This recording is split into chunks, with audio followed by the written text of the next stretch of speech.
నమస్తే ఫ్రెండ్స్, ఎట్లున్నారు? మంచిగున్నారా? ఈరోజు నేను అనప గింజలు వేసిన సోరకాయ కర్రీ చేస్తున్నాను. ముందుగా అనప గింజలు ఉడికించుకొని పక్కన పెట్టుకోవాలండి. తర్వాత ఒక ముక్కుడు పెట్టి ఆవాలు జీలకర్ర వేసి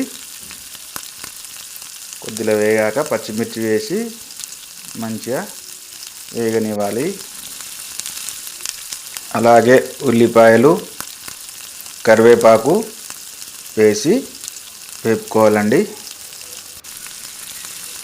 కొంచెం మంచిగా సిమ్ములో పెట్టి వేగిన తర్వాత కొద్దిగా పసుపు అల్లం వెల్లిపాయ ముద్ద వేసి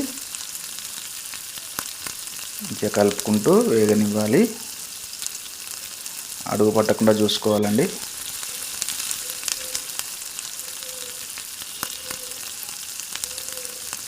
ఇందులో మనం కట్ చేసి పెట్టుకున్నటువంటి సోరకాయ ముక్కలు వేసి బాగా కలుపుకోవాలి.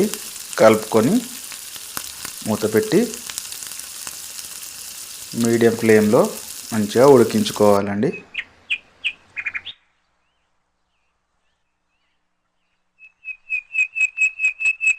ఇలా సగం ఉడికిన తర్వాత మనం ముందే ఉడికించి పెట్టుకున్నటువంటి అన్నములు ఇందులో వేసి కలుపుకోవాలి.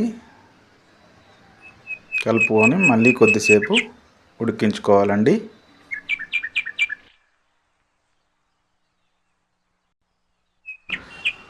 తగినంత ఉప్పు వేసుకొని కలుపుకోవాలండి. అంతేనండి, ఎలాంటి మసాలాలు లేకుండా మనకు సోరకాయ పచ్చి అన్నములతోని కూర అనేది రెడీ అయిపోయింది. ఇప్పటి వరకు నా ఛానల్ను సబ్స్క్రైబ్ చేసుకొని వారు ఎవరైనా ఉంటే సబ్స్క్రైబ్ చేసుకొని లైక్ చేసి షేర్ చేయండి.